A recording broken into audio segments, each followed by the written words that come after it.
আমাদের সমাজ যে এখনো মধ্যযুগীয় ধ্যান ধারণা নিয়ে চলে তা সমাজের কিছু কিছু বিক্ষিপ্ত ঘটনা বারবার প্রমাণ করে। আর এই মধ্যযুগীয় বর্বরতার শিকার হয়েই আত্মঘাতী হলো এক গৃহবধূ। বিগত 8 দিন আগে নিখোঁজ হয়েছিল এক গৃহবধূ। এরপর ফিরে আসলেও সমাজের করা লাঞ্ছনা এবং অপমানের অভিমানে কীটনাশক খেয়ে আত্মঘাতী হলো গৃহবধূ। মর্মান্তিক এই ঘটনাটি ঘটেছে ফুলবাড়ি 1 নম্বর অঞ্চলের অধীন বকরাভিটায়।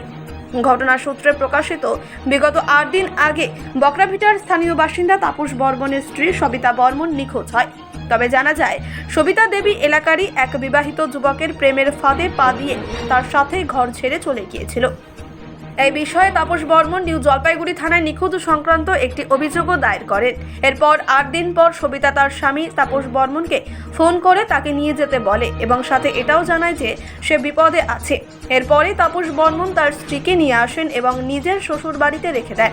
এদিকে গোটা বিষয়টি এলাকার পঞ্চায়েত মালতী রায়কে জানান তাপস বাবু। এরপর পঞ্চায়েতের কার্যালয়েই সালিশি সভা বসার ছিল।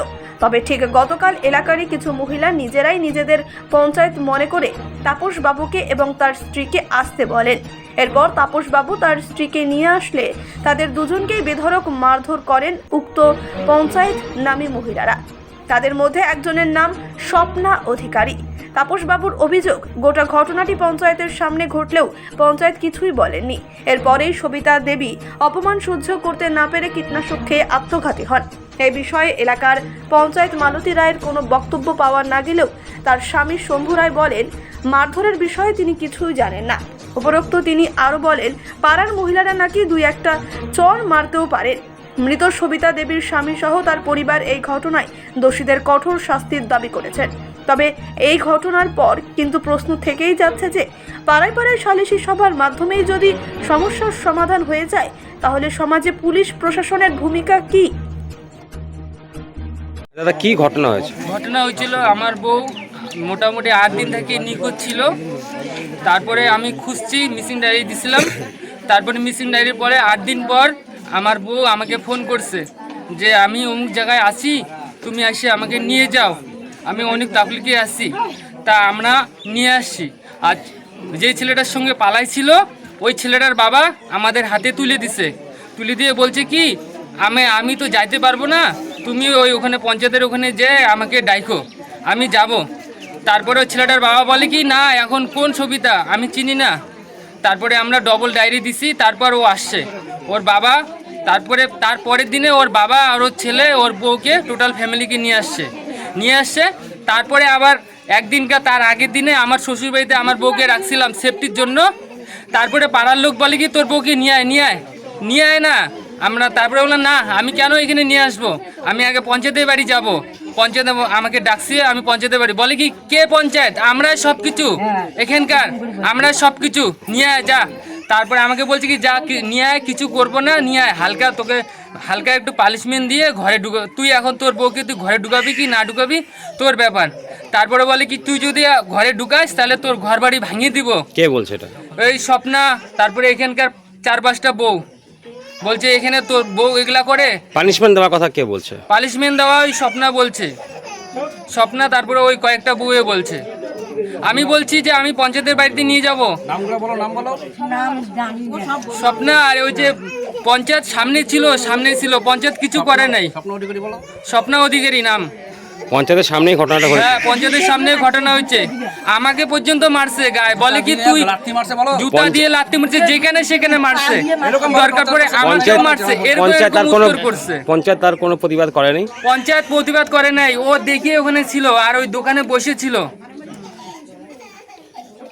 এখন কি চাইছেন আপনারা? এখন চাই ওদের শাস্তি। আর ওই যেখানে 3জন আছে, শ্বশুর আর ওর বর, মানে যে ছেলেটার সঙ্গে ভাগি গেছে আমার বউ আর ওর বউ, ওকে শাস্তি চাই। 3জনকে আমি শাস্তি চাই, পাড়ার লোককেও আমি শাস্তি চাই। হ্যাঁ, লিখিত অভিযোগ আমি দিছি, থানায় জমা করছি। কার বিরুদ্ধে অভিযোগ দিয়েছেন? টোটাল পাড়ার ব্যাপারে আর ওদের ব্যাপারে। আপনার নাম? তাপস বর্মন আমার নাম। কে হয় আপনার? আমার বউ স্ত্রী। এটা কোন জায়গা? বকরাভিটা। এই ব্যাপারে আমি যতটুকু খবর পাইছি, প্রথমে আসলো হয়ে গেলো যে ছেলেটা পালায় নিয়ে গেছিলো, ওইখান থেকে কমপ্লেন আসলো ওর বউ। আর যার বউকে পালায় নিয়ে গেছে ওর স্বামী আসলো, আমাকে কমপ্লেন দিল। কমপ্লেন দেওয়ার পরে এইভাবে 10 দিন চলে গেল, 8 দিন চলে গেল। তারপর রিপোর্ট আসলো যে ওদেরকে পাওয়া গেছে। তাই কিন্তু আমার বক্তব্যটা হলো, যেহেতু দুই তরফ থেকে মিসিং ডায়েরি করছে, তা দুই তরফ থেকে মিসিং ডায়েরি করাতে কিন্তু পঞ্চায়েতের কোনো দরকার পড়ে না। কিন্তু হিসাবে ওদেরকে যাওয়ার দরকার থানাতে, তা ওরা থানাতে না গিয়ে চলে আসে পঞ্চায়েতের কাছে। পঞ্চায়েতের কাছে লাস্টে আমি চিন্তা ভাবনা করলাম যে তাদের সবাই মিলে বসে তোমার তোদের মীমাংসা যদি হয় তাহলে হয়ে যাক। তারপরে কি করলো, আমি তো তখন ছিলাম না, ওদের বাড়ির সামনে বসছিল সবাই। আর আশেপাশে বাড়ির আশেপাশে মনে করছেন মেয়ে ছেলে বা ধরে না ওই যার স্বামীকে নিয়ে পালিয়ে গিয়েছিল ওর বউ এসে মনে করে একটা মারপিট কেঁচাল ঝগড়া হয়েছিল। ততক্ষণ অবধি আমি ছিলাম না।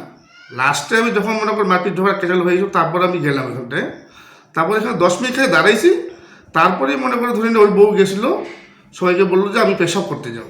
পেশাব করতে গিয়েই উনি কী করলেন, একদম হলো কী সেটা বলে এটাকে অ্যাসিড। ও অ্যাসিড খাইয়ে দিয়েছে।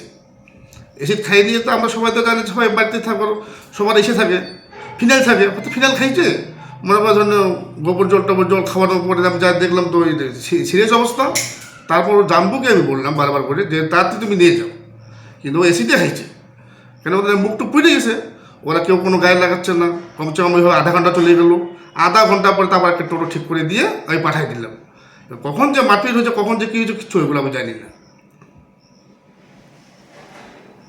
এতটুকুই আমার কাছে খবর আছে। এখন বাড়ির আশেপাশে যে মহিলারা যে দু একটা থাপড় দিচ্ছে, সেটা দিতেই পারে। পাশাপাশি এর আগে 2বার ঘটনা ঘটছে।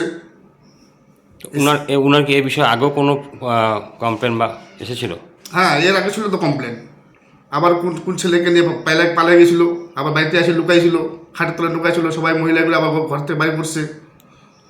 এই বলে সবার পাড়ার কমপ্লেন হলো ওনাকে এখানে রাখবে না। আপনার নাম? আমার নাম হলো শম্ভু রায়।